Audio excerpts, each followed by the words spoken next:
కടന്നു വരുവാൻ ദൈവം സഹായിച്ചതോടെ మరొకసారి కూడా మీ మధ్యలోనికి రావడానికి దేవుడు సహాయం చేశాడు. అందుని బట్టి దేవునికి స్తోత్రం చెల్లిస్తున్నాను. നിങ്ങളെല്ലാവരും നേരിൽ കാണാൻ പിന്നെയും ഞങ്ങൾക്ക് ദൈവം അവസരം തന്നത് ഓർത്ത് ദൈവത്തിന് സ്തോത്രം. నేరుగా డైరెక్టర్ గా మిమ్మల్ని చూడడానికి దేవుడు సహాయం చేశాడు. అందుని బట్టి కృతజ్ఞతలు చెల్లిస్తున్నాను. ഇന്ന് വിശുദ്ധ ആരാധനയിൽ നമ്മൾ വായിച്ച വേദഭാഗം യോഹന്നാന്റെ സുവിശേഷം. ఈ రోజు పరిశుద్ధమైన బల్లారాధనలో మనం చదువుకున్న వేద వాక్యము ఏదంటే యోహాను రాసిన సువార్త 15వ అధ్యాయం. അതിന്റെ 5ാമത്തെ వాక్యం വായിച്ചു. దాంట్లో మనము 5వ వచనాన్ని మనం చదివినట్లయితే యోహాను రాసిన సువార్త 15వ అధ్యాయము 5వ వచనం. ഞാൻ മുന്തിരിവള്ളിയിൽ നിന്ന് കൊമ്പുകളുമാകുന്നു, ഞാൻ അവരിൽ വസിക്കുന്നു, വളരെ ഫലം കായ്ക്കും, എന്നെ പിരിഞ്ഞ് നിങ്ങൾക്ക് ഒന്നിക്കുവാൻ കഴിയുകയില്ല. ద్రాక్షావళిని నేను, తీగలు మీరు. ఎవడు నా యందు నిలిచి ఉండునో, నేను ఎవని యందు నిలిచి ఉండునో వాడు బహుగా ఫలించును. నాకు వేరుగా ఉండి మీరు ఏమీ చేయలేరు. മത്തായി, മർക്കോസ്, ലൂക്കോസ് ഈ സുവിശേഷങ്ങൾ എഴുതപ്പെട്ട് കുറെ വർഷം കഴിഞ്ഞാണ് യോഹന്നാന്റെ സുവിശേഷം എഴുതപ്പെടുന്നത്. మత్తాయి, మార్కు, లూకా సువార్త రాసిన కొన్ని ఏండ్ల సంవత్సరాల తర్వాత ఈ యొక్క యోహాను రాసిన సువార్త రాయడం జరిగింది. അതുകൊണ്ട് തന്നെ ഈ ആദ്യത്തെ 3 സുവിശേഷങ്ങളിൽ നിന്ന് അല്പം കൂടെ ആത്മീകമായ ഉയർന്ന തലങ്ങളിലാണ് യോഹന്നാൻ നമ്മോട് സംസാരിക്കുന്നത്. ఇది చాలా సంవత్సరాల తర్వాత ఆత్మీయతలో పడిపోయినటువంటి విశ్వాసులను ఉద్దేశించి రాస్తున్నటువంటి దేవునికి దగ్గరగా జీవించాలని రాస్తున్న ఈ యొక్క సంగతులు. മത്തായി, മർക്കോസ്, ലൂക്കോസിലൊക്കെ അവിടെ കന്യകയിൽ നിന്ന് ജനിച്ച ഒരു യേശുവിനെയാണ് പരിചയപ്പെടുത്തുന്നത്. ఈ మత్తాయి, మార్కు, లూకా వారందరూ కూడా ఏమని వాళ్ళు వాళ్ళ యొక్క గ్రంథాల్లో సువార్తలు రాశారంటే కన్యక మరియ గర్భముల నుంచి యేసుక్రీస్తు పుట్టాడు అన్నటువంటి దైవత్వాన్ని వాళ్ళు రాశారు. ఇంకా యోహాను రాసిన సువార్తలోకి వచ్చిన తర్వాత യോഹന്നാന്റെ സുവിശേഷം അതിന്റെ 1ാം അധ്യായം 1ാമത്തെ വാക്യം യോഹന്നാൻ തുടങ്ങുന്നത് ഇങ്ങനെയാണ്: ആദിയിൽ വചനം ഉണ്ടായിരുന്നു. చూడండి, యోహాను గారు ప్రారంభించినటువంటి దేవుని గురించి ఎట్లా పరిచయం చేస్తున్నాడంటే ఆది యందు వాక్యం ఉండెను. వాక్యం ఎక్కడుందంట?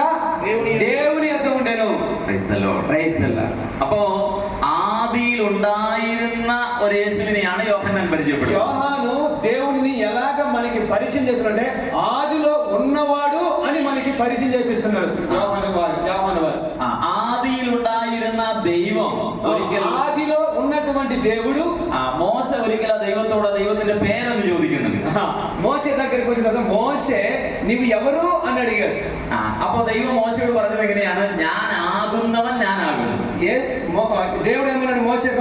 అందుకు అనువాడను, ఉన్నవాడను, అనువాడను అని చెప్పిన దేవుడు. ఆమేన్, హల్లెలూయా. ఉన్నవాడను, అనువాడనని మోషేతో దేవుడు చెప్పిన మాట. അങ്ങനെ മോശയോട് പറഞ്ഞ ദൈവം ജഡം ധരിച്ച് ലോകത്തിൽ വന്നപ്പോ అలాగే యేసుక్రీస్తు ప్రభుల వారు మోషేతో అన్న తర్వాత ఆయన తర్వాత ఏం చేశాడంటే శరీరధారివై ఆయన ఈ లోకానికి ఆయన భూమి మీదకి వచ్చాడు. ഞാൻ ആകുന്നു എന്ന് പറഞ്ഞ് ഈ യോഹന്നാന്റെ സുവിശേഷത്തിൽ 7 പ്രസ്താവനകൾ നമുക്ക് കാണാൻ കഴിയും. నేను అన్నటువంటి మాట చాలా సార్లు యోహాను రాసిన సువార్తలో కనబడి 7 సార్లు కనబడుతున్నది. യോഹന്നാൻ പറഞ്ഞത് ഇങ്ങനെയാണ്: ഞാൻ ജീവൻ. യോഹന്നാനോട് సువిశేషത്തിലൂടെ యేసు కర్తాവ് പറഞ്ഞത് ഇങ്ങനെയാണ്: యేసుక్రీస్తు ప్రభుల వారు యోహానుతో మాట్లాడుతున్నటువంటి మాట ఈ విధముగా: ഞാൻ ജീവന്റെ അപ്പമാകുന്നു, నేను జీవాహారమై ఉన్నాను, ഞാൻ ലോകത്തിന്റെ വെളിച്ചമാകുന്നു, నేను లోకమునకు వెలుగై ఉన్నాను, ഞാൻ వాదిలాകുന്നു, నేను ద్వారమై ఉన్నాను, ഞാൻ നല്ല ഇടയനാകുന്നു, నేను మంచి కాపరినై ఉన్నాను, ഞാൻ തന്നെ പുനരുത്ഥാനവും ജീവനുമാകുന്നു, నేనే పునరుత్థానమును జీవమై ఉన్నానని, ഞാൻ തന്നെ വഴിയും സത്യവും ജീവനുമാകുന്നു, నేనే సత్యమును జీవమై ఉన్నాను, ഞാൻ സാക്ഷാൽ മുന്തിരിവള്ളിയാകുന്നു, నేను నిజమైన ద్రాక్షావళిని చెబుతున్నాడు ఆయన. Price the Lord, price the Lord, price the Lord. അപ്പോൾ ഞാനാകുന്നവൻ ഞാനാകുന്നു എന്ന് പറഞ്ഞ ദൈവം ഇപ്പോൾ ഈ ലോകത്തിൽ വന്നിട്ട് പറയുകയാണ്: ഞാനാണ് ആ സാക്ഷാൽ മുന്തിരിവള്ളി, ഞാനാണ് ആ ദൈവം. నేను అను అర్థానికి ఈ యోహాను రాసిన సువార్తలోనికి వచ్చిన తర్వాత ఈయన యొక్క క్వాలిటీ అన్నిటిని కూడా ఆయన మనకు తెలియజేస్తున్నాడు. Praise the Lord, praise the Lord. 5ാം വാക്യത്തിൽ നമ്മൾ വായിച്ചത് ഇങ്ങനെയാണ്: మనము 5వ వాక్యములో ఈ విధముగా మనం చదువుకున్నాం: ഞാൻ മുന്തിരിവള്ളിയും నేను నిజమైన ద్రాక్షావళిని, നിങ്ങൾ కొమ్ముകളുമാകും. మీరందరూ కూడా తీగలు. എന്നിൽ വസിക്കുന്നുവെങ്കിൽ నాలో ఎవరైనా నివసించినట్లయితే നിങ്ങൾ വളരെ ഫലം കായ്ക്കും. మీరు ఏదైతే బహు అభివృద్ధి పొందుతారు, ఫలిస్తారు. നമ്മൾ വായിച്ചത് ഇന്ന് ആ ഭാഗമാണ്. మనం చదివిన వాక్య భాగం అదే. എന്താണ് യേശുവിൽ വസിക്കുക, ഈ മുന്തിരിവള്ളിയിൽ വസിക്കുക എന്ന് പറഞ്ഞാൽ? ఈ ద్రాక్ష వల్లిలో మనం ఎలాగా నివసించగలుగుతాం, జీవించగలుగుతాం? അവിടെ യോഹന്നാൻ 15ൽ തന്നെ ఆ കാര്യങ്ങൾ విశదമായിട്ട് നമ്മോട് പറയുന്നു. ఆ యొక్క యోహాను రాసినటువంటి సువార్తలో మనకి విశదీకరించాడు. మనం కలిగి ఉండాలనే దానిని 15 వాక్యం 15వ అధ్యాయము 10వ వచనాన్ని మనం చదివినట్లయితే అక్కడ నేను నా తండ్రి ఆజ్ఞను గైకొని ఆయన ప్రేమ యందు నిలిచి ఉన్న ప్రకారము మీరును ఆజ్ఞను గైకొని ఎడల నా ప్రేమ యందు నిలిచి ఉందురు. അപ്പോ ഈ മുന്തിരി വള്ളിയിൽ വസിക്കുക എന്ന് പറഞ്ഞാൽ അതിന്റെ അർത്ഥം എന്താണ്? ఈ ద్రాక్ష మనము ఆ ద్రాక్షవల్లిలో మనం నివసించాలంటే యోగ్యత ఏమిటి, మనకి క్వాలిటీ ఏమిటండి? എന്റെ സ്നേഹത്തിൽ വസിക്കുക എന്നുള്ളതാണ്. ఆయన యొక్క స్నేహంలో అంటే ఆయన యొక్క ప్రేమలో మనం జీవించాలి. യേശു കർത്താവ് നമുക്ക് വെളിപ്പെടുത്തി തന്ന ദൈവ സ്നേഹത്തിൽ നമ്മൾ വസിക്കുമ്പോഴാണ് നാം ഈ മുന്തിരി വള്ളിയിൽ വസിക്കുന്ന അനുഭവം ഉണ്ടാകുന്നത്. మనం ఎప్పుడైతే దేవుడు బయలుపరచబడినటువంటి ప్రేమలో మనం ఎప్పుడైతే కొనసాగుతామో అప్పుడు నిజమైనటువంటి ద్రాక్షావల్లిలో మనం తీగలై ఉంటాము. ఈ ముന്തിരി വള്ളിയിൽ വസിക്കുമ്പോൾ മാത്രമാണ് നമുക്ക് ഫലം കായ്ക്കാൻ പറ്റുന്നത്. మనం ఎప్పుడైతే ద్రాక్షావల్లిలో మనం ద్రాక్ష యొక్క తీగలో మనం ఎప్పుడైతే మనం నిలిచి ఉంటామో అప్పుడు మనం ఫలిస్తాం. ദൈവ സ്നേഹം നമ്മിൽ നിറഞ്ഞു വരുമ്പോൾ മാത്രമാണ് നമ്മിൽ നിന്ന് ദൈവത്തിന്റെ ആത്മീക ഫലങ്ങൾ പുറപ്പെട്ടു വരുന്നത്. మనలో ఎప్పుడైతే దేవుని యొక్క ప్రేమ ఎప్పుడైతే బయలు వెళ్ళి మనలో ఎప్పుడైతే ప్రవేశిస్తుందో అప్పుడు మాత్రమే మనం ఫలించి అభివృద్ధి పొందుతాం. స్నేహത്തെ గురించి పഴയ నియమం എന്താണ് പറഞ്ഞത്? స్నేహాన్ని అంటే ప్రేమను గురించి పాత నిబంధన గ్రంథం ఏమని చెబుతున్నది మనకి? నిన్నే പോലെ തന്നെ നിന്റെ അയൽക്കാരനെ സ്നേഹിക്കണമെന്നാണ്. నిన్ను వల్లే నీ పొరుగు వారిని ప్రేమించమని పాత నిబంధన గ్రంథము మనకి మాట్లాడుతున్నది. എന്നാൽ పుതിയ నిയമം എന്താണ് പറയുന്നത്? అంటే కొత్త నిబంధన గ్రంథంలోనికి వచ్చిన తర్వాత యేసు కర్తాവ് പറഞ്ഞത് ഞാൻ നിങ്ങളെ സ്നേഹിച്ചതുപോലെ നിങ്ങൾ അന്യോന്യം സ്നേഹിക്കണം. యేసు ప్రభువు వారు ఏమంటున్నారంటే నేను మిమ్మల్ని ప్రేమించిన రీతిగా మీరు కూడా ఒకరిని ఒకరు ప్రేమించమనవలెను. అప్పుడు పഴയ నిയമത്തില് എന്നെ പോലെ തന്നെ മറ്റൊരുത്തനെ സ്നേഹിച്ചാൽ മതിയായിരുന്നു. పాత నిబంధన గ్రంథంలో నిన్ను వల్ల నీ పొరుగు వారిని ప్రేమించమనేది అక్కడ ఒక వాక్యము. എന്നാൽ యేసు നമ്മോട് പറയുന്നത് ഞാൻ నిങ്ങളെ స్నేహించదుപോലെ. అయితే యేసు ప్రభువు అంటున్నారు నేను మిమ్మల్ని ప్రేమించిన రీతిగా మీరును ఒకరిని ఒకరు ప్రేమించమనవలెను. Praise the lord. యేసు എങ്ങനെയാണ് നമ്മളെ സ്നേഹിച്ചത്? యేసు ప్రభు మనల్ని ఎలా ప్రేమించాడు చెప్పండి అమ్మా. మనం యేసు ప్రభు ఎలా ప్రేమించాడు చెప్పండి. యేసు స్వర్గത്തിൽ നിന്നിട്ട് പറയുകയായിരുന്നു എനിക്ക് നിങ്ങളോട് സ്നേഹമുണ്ടെന്ന്. ఒకవేళ యేసు ప్రభు పరలోకంలోనే ఉండి ఆడే ఉండిపోయింటే ఆయన మనల్ని ప్రేమించినట్టుగానా? యేసు നമ്മളെ സ്നേഹിച്ചത് അവൻ സ്വർഗത്തിൽ നിന്ന് താഴോട്ട് ഇറങ്ങി വന്നിട്ടാണ്. ఆయన పరలోకమును దిగి ఆయన భూలోకానికి దిగి వచ్చాడు. അപ്പൊ യേശുവിന്റെ സ്നേഹം നമ്മിൽ ഉണ്ടാകുന്നപ്പോഴാണ് നമ്മൾ താഴോട്ട് ഇറങ്ങുമ്പോഴാണ്. మనము కూడా యేసు ప్రభు యొక్క ప్రేమ మనలో రావాలంటే యేసు ప్రభు లాగా దిగి రావాలి. మనం നമ്മളായിരിക്കുന്ന പദവികളിൽ നിന്നും സ്ഥാനമാനങ്ങളിൽ നിന്നും നമ്മൾ അല്പം താഴോട്ട് ഇറങ്ങണം. మనకున్నటువంటి పదవుల్లో నుంచి స్థానాల్లో నుంచి కులాల్లో నుంచి మతంలో నుంచి మనం ఏమవ్వాలంటే కిందకి దిగి రావాలి. అప్పుడే దేవుని యొక్క ప్రేమ అనేది మనలోనికి వస్తుంది. നമ്മൾ మറ്റാరేకాളും വലിയവനാകാൻ നമ്മൾ ആഗ്രഹിക്കരുത്. మనము ఎప్పుడు కూడా ఒకరికంటే గొప్పగా ఉండాలి, ఒకరికంటే ఎక్కువ ఉండాలని చెప్పే మన యొక్క ఆలోచనలు. നമ്മുടെ സ്നേഹം എങ്ങനെയുള്ളതാണ്? మన యొక్క ప్రేమ ఎలా ఉండదండి? యేసుവിന്റെ സ്നേഹമാണ് നമ്മിലുള്ള സ്നേഹം. మనలో యేసు ప్రభు ప్రేమ మనలో ఉంటున్నదా? యేసు ప్రభు లాగా ప్రేమ మన ప్రేమ ఉంటున్నదా? നമ്മൾ പലപ്പോഴും പഴയ നിയമത്തിന്റെ സ്നേഹത്തിൽ തന്നെയാണ് ഇപ്പോഴും കഴിയുന്നത്. కొన్ని సందర్భాల్లో మనము కొత్త నిబంధన గ్రంథంలో ఉన్నటువంటి ప్రేమను మాత్రమే కనబరుస్తాం. നമ്മളെ സ്നേഹിക്കുന്നവരെ നമുക്ക് സ്നേഹിക്കാൻ എളുപ്പമാണ്. మనం ఏం చేస్తామంటే పాత నిబంధన గ్రంథంలో ఉన్నటువంటి వాక్యాన్నే మన ప్రేమ ఎట్లాగంటే నన్ను ప్రేమించేవారిని నేను ప్రేమిస్తా. എന്നാൽ యేసు స్నేహించത് അങ്ങനെയല്ല. നമ്മൾ శత్రుക്കളായിരുന്നപ്പോഴാണ് അവൻ നമ്മെ സ്നേഹിച്ചത്. యేసు క్రీస్తు ప్రభువు అలా ప్రేమించలేదు. తనకు శత్రువులుగా ఉన్న వారిని కూడా దేవుడు ఏం చేశాడు? ప్రేమించాడు. ఆమేన్. హల్లెలూయా. చేతులు పైకెత్తి హల్లెలూయా. శత్రువును కూడా ప్రేమించే ఒక హృదయం ఉన్నప్పుడే యేసు ప్రభు యొక్క ప్రేమ యందు మనం నిలిచి ఉంటాం. Praise the lord. క్రిస్తువు పాపిകളായിരിക്കുമ്പോൾ തന്നെ നമുക്ക് വേണ്ടി മരിക്കുക. ఆమేన్. యేసు ప్రభు యొక్క ప్రేమ ఎలాంటిదంటే మనకు పాపులమై ఉండగానే మన కొరకు యేసు ప్రభు వారు ఏమైపోయాడో మరణించాడు ఆయన కల్వారి శిలువలో. Praise the Lord. അങ്ങനെയാണ് యేసు തന്റെ സ്നേഹത്തെ പ്രദർശിപ്പിച്ചത്, വെളിപ്പെടുത്തിയത്. అలాగా యేసు క్రీస్తు యొక్క ప్రేమను ఆయన ప్రదర్శించాడు మన కోసమై. ഇന്ന് നമുക്കൊരാളോട് സ്നേഹമുണ്ടെങ്കിൽ നമ്മൾ എന്താ ചെയ്യുക? ఒకవేళ మనకి ఎవరిపైన ప్రేమ ఉంటే మనం ఏం చేస్తాం? ఇప్పుడు ఎవరైనా ఒకరిని మన వాళ్ళు మనం పరీక్ష చేసుకుందాం. మనకి ఎవరి మీద ప్రేమ ఉంటే ఆ ప్రేమను మనం ఎలా కనబరుస్తాం?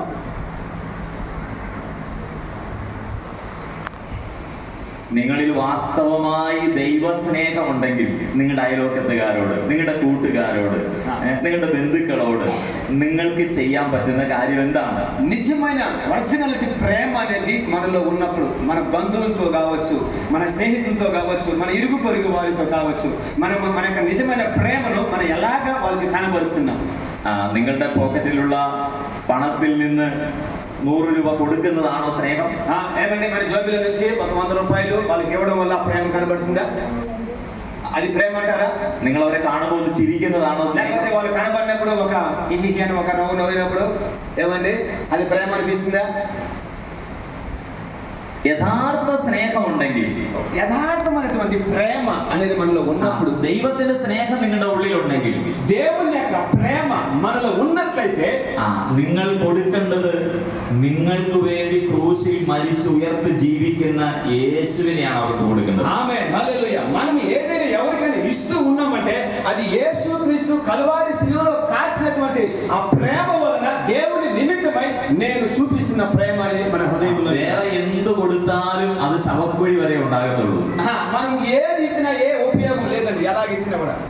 എന്നാൽ നിങ്ങൾ യേശു കർത്താവിനെ അവർക്ക് കൊടുത്താൽ അവർ നിത്യജീവന്റെ അവകാശികളാണ്. యేసుక్రీస్తు ప్రభువును మీరు పంచితే దానికి మించిన ప్రేమ మరొకటి ఏది లేదండి. Price the Lord. നമുക്ക് ഈ ലോകത്തിൽ ലഭിച്ച ഏറ്റവും വലിയ ഭാഗ്യം യേശുവിനെ അറിയാൻ ഭാഗ്യമാണ്. గొప్పగా మనకు లభించినట్టే మనకు దొరికినట్టే అది యేసుక్రీస్తు యొక్క ప్రేమ మాత్రమే. നമ്മുടെ ചുറ്റുപാടുകളിൽ ഇനിയും അനേകർ യേശുവിനെ അറിയാതെ നിത്യ നരകത്തിലോട്ട് പോയിക്കൊണ്ടിരിക്കുകയാണ്. అనేకమైన వారు మన చుట్టుపక్కల ఉన్నటువంటి వారు యేసు ప్రభువుని తెలుసుకోకుండా ఎంతో మంది నరకానికి వెళ్ళిపోతున్నారు. Price the Lord. ഞാനൊരു അധ്യാപകൻ ഒരിക്കൽ ക്ലാസ് എടുത്തപ്പോൾ പറഞ്ഞ ഒരു സംഭവം ഇങ്ങനെ ഓർക്കുന്നുണ്ട്. ఒక రోజు ఒక సార్ గారు ఒక క్లాస్ తీశారంట ఒకరికి ఒక సెక్షన్ లో. നരകത്തിൽ നിന്നുള്ള ഒരു കത്തിനെ കുറിച്ചാണ് അദ്ദേഹം പറഞ്ഞത്. నరకంలో ఉన్నటువంటి ఒక ప్రాముఖ్యత, దాని గురించి నరకంలో ఒక అగ్ని గురించి ప్రకటించారు, బోధించారు. നല്ല 2 സുഹൃത്തുക്കൾ ഉണ്ടായിരുന്നു. ఇద్దరు స్నేహితులు మంచి చాలా అర్థవంతమైనటువంటి స్నేహితులు. അവരങ്ങോട്ടും ഇങ്ങോട്ടും എല്ലാം ഷെയർ ചെയ്യുകയും അതുപോലെ സഹായിക്കുകയും ആശ്വസിപ്പിക്കുകയും ഒക്കെ ചെയ്യുന്ന നല്ല സുഹൃത്തുക്കളായിരുന്നു. ఈ స్నేహితులు ఎలాగంటే అక్కడ ఇక్కడ అక్కడికి వెళ్తూ చక్కగా మంచి స్నేహబంధం కలిగినటువంటి వారు స్నేహితులు. എന്നാൽ അതിൽ ഒരാള് നേരത്തെ മരിച്ചുപോയി. ఆ ఇద్దరు స్నేహితుల్లో ఒక స్నేహితుడు చనిపోయారు. അദ്ദേഹം ദൈവത്തെ അറിയാതെ മരിച്ച് നരകത്തിലോട്ട് പോയി. ఆ యొక్క వ్యక్తి దేవుని ఎరగకుండా, దేవుని తెలుసుకోకుండా చనిపోయి నరకానికి వెళ్ళిపోయినటువంటి వ్యక్తి. നരകത്തിൽ കിടന്നിട്ട് അദ്ദേഹത്തിന്റെ ഏറ്റവും അടുത്ത സുഹൃത്തിന് അദ്ദേഹം ഒരു കത്ത് എഴുതുന്നതാണ്. చూడండి, నరకానికి వెళ్ళిన తర్వాత കഥയാണ്, అది ఒక మాట రాస్తున్నాడు ఆయన. അദ്ദേഹം എഴുതിയത് ഇങ്ങനെയാണ്, అది ఇలాగా రాస్తున్నాడు. നീ എന്റെ നല്ല ഒരു സുഹൃത്തായിരുന്നു, నువ్వు నాకు ఒక మంచి స్నేహితుడిగా ఉన్నావు, നീ എന്നെ പലപ്പോഴും സഹായിച്ചിട്ടുണ്ട്, నాకు అనేక సార్లు ఆపదల్లో ఆటంకాల్లో ఉన్నప్పుడు నాకు సహాయం చేసిన ఒక వ్యక్తివి. നിന്നെ പോലെ ഒരു സ്നേഹിതനെ എന്റെ ജീവിതത്തിൽ ഇതുവരെ എനിക്ക് കിട്ടിയിട്ടില്ല. నాకు నీలాంటి స్నేహితుడు నా జీవితంలో ఇంకా ఎవరు కూడా నాకు దొరకలేదు, ఉండలేదు కూడా లేదు. പക്ഷെ അദ്ദേഹം പറഞ്ഞിങ്ങനെയാണ്, പക്ഷെ നീ അറിഞ്ഞ യേശുവിനെ കുറിച്ച് എന്നോട് പറഞ്ഞില്ലല്ലോ. అయితే నువ్వు ఎరిగినటువంటి ఒక యేసుని గురించి అయితే నాకు మాత్రం ఎప్పుడు కూడా నువ్వు చెప్పలేదు. നീ ഒരു ക്രിസ്ത്യാനി ആയിരുന്നു, നീ ഒരു ദൈവവേദനായിരുന്നു, നീ യേശുവിനെ അറിഞ്ഞ ആളായിരുന്നു. నువ్వు ఒక క్రిస్టియానిటీ, ఒక క్రైస్తవుడువు, ఒక మంచి ప్రార్థనా పరుడివి, అన్ని ఎరిగినటువంటి వ్యక్తివి. అయితే నువ్వు దాన్ని నాకు పంచిపెట్టలేదు. വർഷങ്ങൾ ഞാൻ നിന്റെ കൂടെ നടന്നിട്ടു, అనేక సంవత్సరాలుగా నీతో నేను నడిచాను. നീ ఆ యేసుവിനെ കുറിച്ച് എന്നോട് പറഞ്ഞില്ലല്ലോ. ఎప్పుడైనా యేసు ప్రభువుని గురించి నాకు చెప్పావా? యేసుവിനെ അറിഞ്ഞായിരുന്നെങ്കിൽ ഞാൻ ഈ നരകയാതനയിൽ വരികയില്ലായിരുന്നു. యేసు ప్రభువుని గురించి నాకు చెప్పుంటే ఈ రోజు నేను ఈ నరక యాత్రలో ఉండేవాడిని కాదు కదా. എന്റെ മുമ്പിലിരിക്കുന്ന സഹോദരങ്ങളെ, నా ప్రియమైన దేవుని బిడ్డ, నా ముందర ఉన్నటువంటి నా సహోదరి సహోదరులారా, നിങ്ങളുടെ കൂട്ടുകാരോട് നിങ്ങൾ യേശുവിനെ കുറിച്ച് പറയാറുണ്ടോ? మీ యొక్క స్నేహితులకు, మీ తోడబుట్టు వారికి, నీ బంధువులకు యేసుక్రీస్తు ప్రభుల వారి గురించి ఎప్పుడైనా మాట్లాడుతున్నారా, చెప్తున్నారా? നിങ്ങളുടെ അടുത്തിരുന്ന് പഠിക്കുന്ന നിങ്ങളുടെ ഏറ്റവും അടുത്ത സുഹൃത്തിനോട് యేసు కర్తావిനെ കുറിച്ച് പറഞ്ഞിട്ടുണ്ടോ? నీతో పని చేసేటువంటి, నీతో కూడా కలిసి మెలిసి చదువుకున్నటువంటి ఒక స్నేహితులకు ఎప్పుడైనా యేసు ప్రభుని గురించి మీరు చెప్పారా? അത് നമ്മൾ ചെയ്തില്ലെങ്കിൽ ആര് ചെയ്യും? అది మనం చేయకపోతే ఇంకెవరు చేసేదండి? మనం చేయకపోతే ఎవరు చేయాలా? యేసు ప్రభు యొక్క ప్రేమను గురించి చెప్పకపోతే. നിങ്ങളുടെ ഗ്രാമത്തിലുള്ളവരോട് ഈ യേശുവിനെ കുറിച്ച് പറയാൻ നിങ്ങൾക്ക് పట్టిയിട്ടില്ലെങ്കിൽ നിങ്ങൾക്ക് ఇదువరే അവരോട് ఆత్మార్థമായ స్నేహమిല്ല. ఆ ప్రజల్లో ఇంతవరకు మీరు మీ గ్రామంలో కానీ నీ తోటి వారికి కానీ నువ్వు యేసు ప్రభుని గురించి చెప్పలేదంటే యేసు క్రీస్తు ప్రేమ పరమార్థముగా వాళ్ళ పైన నీకు లేదు అని అర్థం. കർത്താവിന്റെ സ്നേഹം അതിനായിട്ട് നമ്മെ നിർബന്ധിക്കട്ടെ. యేసు ప్రభు యొక్క ప్రేమ మనల్ని బలవంతం చేయను గాక. మదర్ తెరేసയെ കുറിച്ചൊരു സംഭവം ഇങ്ങനെയുണ്ട്. మనకి మదర్ తెరేసా గురించి ఒక సంభవం మనకి ఇలా తెలుస్తున్నది. ഒരു ശരീരം മുഴുവൻ പഴുത്തൊലിക്കുന്ന ഒരു കുഷ്ഠരോഗി ഇങ്ങനെ തുടച്ചു శరీరమంతా కూడా కుష్ఠరోగంతో పడుకున్నటువంటి ఒక కుష్ఠరోగి దగ్గరికి అమ్మ వెళ్ళింది. అപ്പൊ విదేశీయాയ ഒരാൾ ഇത് കണ്ടിട്ട് అమ్మയോട് പറയുകയാണ്. ఒక వ్యక్తి ఆయన చూసి ఇలా చెప్పాడు, మదర్ $1 కోటి తന്നാൽ പോലും എനിക്കിത് ചെയ്യാൻ പറ്റത്തില്ല. ఏదైనా వచ్చినప్పుడు నేను చేసేది, నాకు ఎంతో $1 దొరికినప్పుడు ఏదైనా డబ్బులు దొరికినప్పుడు నేను ఇది చేసేదానికి అవకాశం లేదు. అപ്പൊ మదర్ తెరేస അതിന് കൊടുത്ത മറുപടി ഇങ്ങനെയാണെന്ന് പറയുന്നത്. మదర్ తెరేసా గారు మరొక మాట మాట్లాడుతున్నారు. $1 కోటి തന്നാൽ എനിക്കും ഇത് ചെയ്യാൻ പറ്റത്തില്ല. എന്റെ കർത്താവിന്റെ സ്നേഹം എന്നെ നിർബന്ധിക്കുന്നത് കൊണ്ടാണ്. పడకలో ఉన్నటువంటి కుష్ఠరోగంతో ఉన్నటువంటి ఒక వ్యక్తికి ₹1,00,000 ₹1,00,000 ఇస్తే సరిపోదండి, అది పనికిరాదు. అయితే యేసు క్రీస్తు యొక్క ప్రేమను మనం ఎప్పుడైతే ఆ వ్యక్తి పట్ల మనం చూపిస్తామో అది నిజమైన ప్రేమ అవుతుంది. Praise the Lord. നമ്മൾ യഥാർത്ഥമായി യേശുവിന്റെ സ്നേഹം അനുഭവിക്കുന്നവരാണെങ്കിൽ, మనం యథార్థముగా నిజమైనటువంటి యేసుక్రీస్తు ప్రభు యొక్క ప్రేమను ఎరిగినటువంటి పొందుతున్నటువంటి మనం అయితే ఏమై ఉండాలా? యేసువిനെ അറിയാത്തവരോട് പറയാനൊരു നിർബന്ധം നമ്മുടെ ഉള്ളത്തിൽ ഉണ്ടാകും. యేసు ప్రభుని ఎరగనటువంటి వారికి మన యొక్క లోపల ఏమవునంటే యేసు ప్రభు యొక్క సువార్తను ప్రకటించేటువంటి బలవంతం మనలో కలిగి ఉండాలండి. നിങ്ങൾ അങ്ങനെ ചെയ്യുന്നവരാണെന്ന് ഞാൻ വിശ്വസിക്കുകയാണ്. మీరు అలా చేస్తారని చెప్పి సార్ గారి యొక్క నమ్మకం. ഒരാളോട് യേശുവിനെ കുറിച്ച് പറയുമ്പോൾ നമ്മുടെ ഉള്ളത്തിൽ ഉണ്ടാകുന്ന ഒരു സന്തോഷമുണ്ട്. ఎవరికైనా మనం యేసు ప్రభుని గురించి మనం చెప్తూ ఉంటే మన హృదయంలో ఒక గొప్ప సంతోషము కలుగుతూ ఉంటది. యేసు నల్లవనాണെന്ന് ഒരു വ്യക്തിയോട് പറയുമ്പോൾ നമ്മുടെ ഉള്ളത്തിൽ ദൈവം പകരുന്ന ഒരു ఆనందമാണ്. యేసు ప్రభుల వారు మంచివారు అని చెబుతున్నప్పుడే మన హృదయంలో దేవుని యొక్క ఆత్మ ఏమవుతుందో తెలుసా? దేవుని యొక్క ఆత్మ నివసిస్తూ ఉంటుంది. వేదపుస్తకത്തിന്റെ ఆరంభం മുതൽ ఈ దైవ స్నేహമാണ് നമ്മോട് സംസാരിക്കുന്നത്. మనం ఎప్పుడు కూడా సరే దేవుని యొక్క వాక్యం నుంచే ఎవరికైనా దేవుని యొక్క ప్రేమను మనం పంచాలి. ആദ്യം മനുഷ്യൻ പാപം ചെയ്തപ്പോൾ തന്നെ ദൈവത്തിന്റെ സ്നേഹമാണ് അവനെ തേടി വരുന്നത്. ఆది కాలంలో ఆదాము పాపము వెతుక్కుంటా వెళ్ళింది. దైవത്തിന്റെ కల్పన లംఘించి അവർ పాపం ചെയ്തപ്പോൾ അവർ പോയി നശിക്കട്ടെ എന്ന് ദൈവം വിചാരിച്ചില്ലേ? చూడండి, దేవుని యొక్క ఆజ్ఞను మితిమీరిన వలన పాపం చేశారు, నాశనం అయిపోయిన చెడిపోయిన అని చెప్పి యేసు ప్రభు దేవుడు అనుకోలేదు. మనిషి ఎవిടെയെന്ന് ചോദിച്ച దైవం അവന്റെ പുറകെ വരികയാണ്. చూడండి, అదమా యాడ ఉన్నావు అని చెప్పి ఎత్తుకుంటూ పిలుచుకుంటూ వచ్చాడండి. కయ్యను పాపం ചെയ്തു, അവന്റെ പുറകെ ദൈവം വരികയാണ്. కయ్యను పాపం చేశాడు, దాని యొక్క ఫలాన్ని పొందాడు. కయ్యనేంద్ర పాపం వాంతులు കിടക്കുന്നു, നീ పాపത്തെ జయించണം എന്ന് പറഞ്ഞാണ്. నీ యొక్క పాపము నీ యొక్క గడప దగ్గర ఉండాలి, దాన్ని నువ్వు జయించాలని చెప్పి దేవుడు చెప్పాడు. വിശുദ്ധ ബൈബിൾ ഉൽപ്പത്തി മുതൽ വെളിപ്പാട് വരെ ദൈവ സ്നേഹത്തിന്റെ നിർബന്ധമാണ് നമ്മുടെ മേൽ. దేవుని బిడ్డలారా, ఆది కాండం మొదలుకొని బైబిల్ గ్రంథంలో ప్రకటన గ్రంథం వరకు దేవుని యొక్క ప్రేమతో నింపబడి ఉన్నది. പാപത്തെ വിട്ട് മനം തിരിഞ്ഞ് മാനസാന്തരപ്പെടുവാൻ ദൈവ സ്നേഹമാണ് നമ്മെ നിർബന്ധിക്കുന്നത്. దేవుని బిడ్డలారా, పాపం నుంచి విముక్తి పొందడమే, పాపం నుంచి మారు మనసు పొందడమే దేవుని యొక్క ప్రేమ యొక్క బలవంతమై ఉన్నది. ദൈവത്തിന്റെ സ്നേഹം നമ്മുടെ ഉള്ളിലുണ്ടെങ്കിൽ ദൈവത്തിന്റെ കൽപ്പനകൾ പ്രമാണിക്കാൻ നമുക്ക് സന്തോഷമായിരിക്കും. దేవుని యొక్క ప్రేమ మనలో ఉంటే దేవుని యొక్క వాగ్దానములను, దేవుని యొక్క ఆజ్ఞలను మనము పాటించే వారిమై ఉండాలి.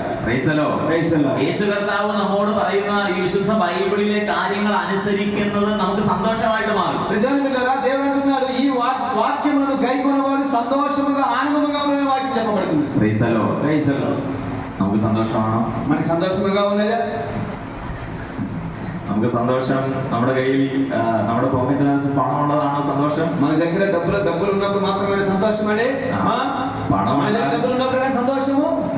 പണം ഉണ്ടാകും, ഇല്ലാണ്ടാകും. డబ్బులు ఉన్నా లేకపోయినా അതൊന്നും ഒരിക്കലും സ്ഥിരമായിട്ടുള്ള കാര്യമല്ല. అది ఎప్పుడు మనకి స్థిరముగా ఉండేది కాదు, పైసా డబ్బులు. പക്ഷേ యేసు కర్తావు നമ്മുടെ హృదయത്തിലുണ്ടെങ്കിൽ സന്തോഷം. యేసు ప్రభుల వారు మన హృదయంలో ఉంటే ఎంత గొప్ప సంతోషం అని దేవుని బిడ్డలారా. Praise the Lord. రెండు చేతుల పైకెత్తి దేవుని స్తోత్రిద్దామా? హల్లెలూయా, హల్లెలూయా, హల్లెలూయా.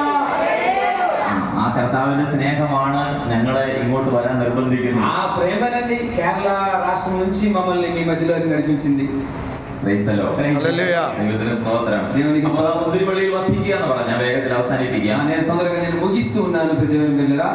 మనము ద్రాక్షావళిలో మనము ఫలించాలి అంటే 15వ వాక్యం. 15వ అధ్యాయము 11వ వచనం మనం ఒకసారి మరోసారి చదువుదాం మాటను.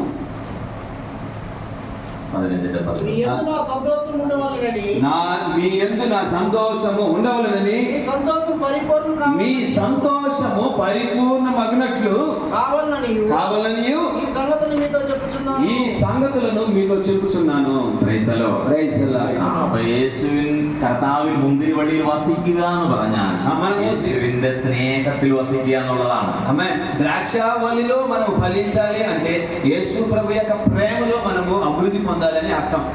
അതുപോലെ യേശു ഈ മുന്തിരിവള്ളിയിൽ വസിക്കുക എന്ന് പറഞ്ഞാൽ കർത്താവിന്റെ സന്തോഷത്തിൽ വസിക്കുക എന്നുള്ളതാണ്. మనము ఆ ద్రాక్షావళిలో మనం ఫలించాలంటే యేసు క్రీస్తు యొక్క ప్రేమలో వర్ధిల్లాలని అర్థం.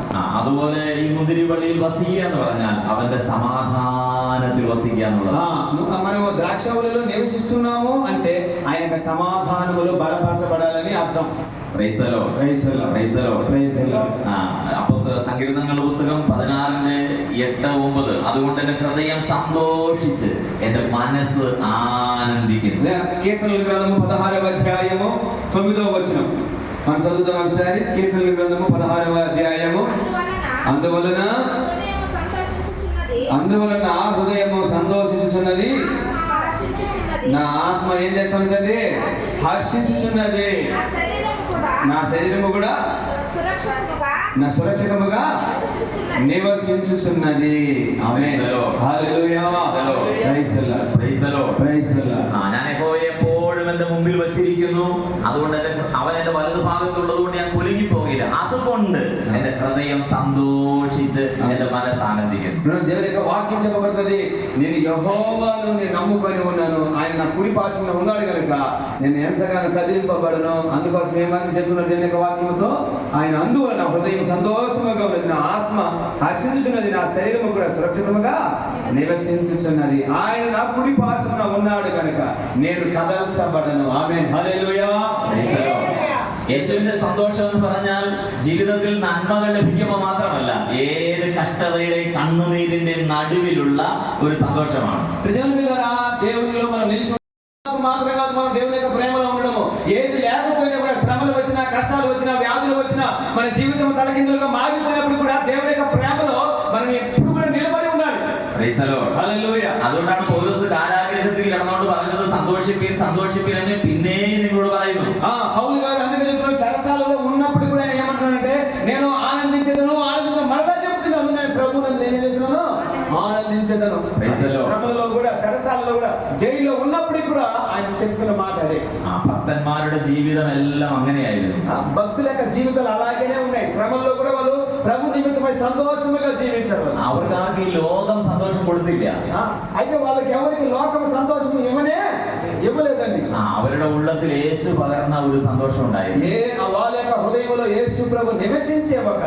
അതുകൊണ്ട് ഈ ലോകത്തിലല്ല നമ്മുടെ സന്തോഷം, ఈ లోకములో కాదు మనకి సంతోషం కావాల్సి. యేശുവിനെ അറിയാത്തവർക്ക് പലപ്പോഴും സന്തോഷം മദ്യപിക്കുന്നതാണ്, സിനിമ കാണുന്നതാണ്, അതുപോലുള്ള കാര്യങ്ങളിലൊക്കെയാണ് അവരുടെ സന്തോഷം. ఈ లోకములో ఉండే వాళ్ళకి ఎట్లంటే వ్యాపారం బాగా జరగాల, సినిమా హాల్కి వెళ్ళాలా, బాగా షాప్కి వెళ్ళాలా, ఇంకా రకరకాలైనటువంటి శరీరానుసారమైనటువంటి కార్యాలు కోరుకుంటూ నేను అనుకున్నది జరిగిపోతేనే సంతోషం అనుకుంటున్నారు. అయితే ఆత్మీయ యొక్క భక్తుల యొక్క కోరిక అట్లాంటిది కాదు.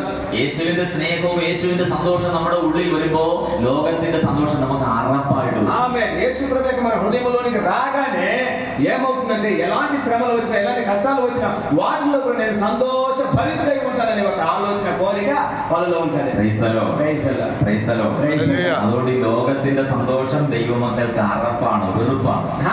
అందుకే దేవుడు అంటున్నాడు, ఈ లోక సంతోషము లేకపోతే ఈ లోక ఆనందము దేవుని యొక్క బిడ్డలకు అది వ్యతిరేకం అంట. ഞാൻ എന്റെ വാക്കുകളെ ചുരുക്കട്ടെ. నేను ముగిస్తున్నాను ఆ మాటలు. നമ്മൾ മുന്തിരി വള്ളിയിൽ വസിക്കണം. మనము దేవుని యొక్క ద్రాక్షావళిలో మనం ఏమల్ల വസിച്ചില്ലെങ്കിൽ എന്ത് സംഭവിക്കും? మనం నివసించకపోతే ఏం సంభవిస్తుంది మనకి? അത് വെട്ടിക്കളയും. అది ఏం చేస్తారు? నరికి పారివేయబడును. അത് ഉണങ്ങിപ്പോകും. అది నశించిపోతుంది. അത് వారిകൂട്ടി തീയിലിടും. అది మళ్ళీ తర్వాత వాడిపోయిన తర్వాత, ఎండిపోయిన తర్వాత దానిలో అగ్నిలో పారివేయబడుతుంది. എന്ന് പറഞ്ഞാൽ എന്താണ്? നിത്യ നരകത്തിലോട്ട് നമ്മൾ കൈവിടും. దాని యొక్క అర్థం ఏంటంటే, నిత్య నరకాగ్నిలోనికి మనము వెళ్ళిపోతామని అర్థం అండి. അതുകൊണ്ട് ഓരോ ദിവസവും ഞാനും എന്റെ കർത്താവും തമ്മിലുള്ള ബന്ധത്തെ നമ്മൾ ഉറപ്പിക്കണം. ప్రతిరోజు ప్రతి దినము మనం ఏమై ఉండాలంటే నేను నా దేవునిలో నేను ఫలిస్తాను, నా దేవునిలో నేను నిలిచి ఉంటానని ఒక అర్థము భావముతో మనం బ్రతకాలని. Praise the Lord. ഓരോ ദിവസവും നമ്മൾ പരിശോധിക്കണം, നമ്മൾ അകന്നു പോകുന്നുണ്ടോ. ప్రతి దినము కూడా మనల్ని మనం ఏం చేసుకోవాలంటే పరీక్ష చేసుకోవాలి. మనల్ని మనం ఎప్పుడు కూడా మనం ఏం క్షీణించిపోకూడదు. మనం ఎప్పుడు కూడా ഓരോ ദിവസവും രാവിലെ എഴുന്നേറ്റ് ദൈവസന്നിധിയിൽ നമ്മൾ ഇരുന്ന് നമ്മെ തന്നെ പരിശോധിക്കണം. ప్రతిరోజు ఉదయాన్నే లేచి మనల్ని మనం ఏం చేస్తున్నాం, మన హృదయాన్ని పరిశోధించుకోవాలి. ഓരോ ദിവസവും രാവിലെ അന്നന്നത്തേക്ക് ജീവിക്കാനുള്ള ദൈവ കൃപയ്ക്ക് വേണ്ടി കർത്താവിന്റെ സന്നിധിയിൽ നമ്മൾ ഇരിക്കണം. ప్రతి ఉదయ కాలమున లేచి ప్రభువా ఈ రోజంతా బ్రతకడానికి నీ కృపను నాకు దయచేయి ప్రభు అని చెప్పి మనం ప్రార్థన చేసి బిడ్డలుగా ఉండాలి. Praise the Lord. Praise the Lord. അങ്ങനെ ആത്മീക ജീവിതത്തിൽ വർദ്ധിച്ചു വരുവാൻ అలాగా మనం ఆత్మీయ జీవితంలో వృద్ధి పొందుతూ బలపరచబడుతూ మనం వెళ్ళాలి. ദൈവം നമ്മെ സഹായിക്കട്ടെ. దేవుడు మనకు సహాయం చేయను గాక. ദൈവം നിങ്ങളെ അനുഗ്രഹിക്കട്ടെ. దేవుడు మిమ్మల్ని అందరినీ కూడా దీవించును గాక. Praise the Lord. Praise the Lord.